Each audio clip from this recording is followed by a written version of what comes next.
സ്നേഹമുള്ള മക്കളെ, ഏത് ദേശത്തിരുന്നാണോ നിങ്ങൾ ഈ വചനം കേൾക്കുന്നത്, ഇത് നിങ്ങൾക്ക് അനുഗ്രഹമായി മാറണം. ഈ വചനം നിങ്ങൾ ഒരാൾ കേൾക്കുമ്പോൾ അത് നിങ്ങൾ മറ്റുള്ളവർക്ക് അത് അയച്ചു കൊടുക്കണം. നിങ്ങൾ സ്റ്റാറ്റസായൊക്കെ ഇട്ട് അനേകർ അത് കാണട്ടെ.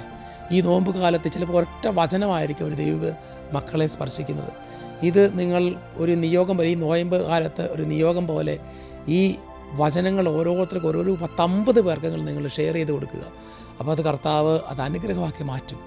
പ്രിയപ്പെട്ട സഹോദരങ്ങളെ, നമ്മുടെ എല്ലാ നിയോഗങ്ങളും കർത്താവിനെ അറിഞ്ഞ് ഈ നോമ്പ് ദിവസങ്ങളിൽ പരിത്യാഗത്തോടുകൂടി പ്രാർത്ഥിക്കുക. യോഹന്നാന്റെ സുവിശേഷം 8-ാം അധ്യായം 32-ാമത്തെ ലിഖിതം, നിങ്ങൾ സത്യം അറിയുകയും സത്യം നിങ്ങളെ സ്വതന്ത്രമാക്കുകയും ചെയ്യും. കർത്താവെ, ഞങ്ങൾ അവിടുത്തെ വചനത്തിൻ്റെ പൊരുളറിഞ്ഞ് സത്യമറിഞ്ഞ് വിശുദ്ധിയോടെ ജീവിക്കാൻ വേണ്ട കൃപ ഞങ്ങൾക്ക് നൽകണമെന്ന് പ്രാർത്ഥിക്കാം. ഈശോ നിങ്ങളെല്ലാവരും അനുഗ്രഹിക്കട്ടെ, ഇപ്പോഴും എപ്പോഴും എന്നേക്കും. ആമേൻ.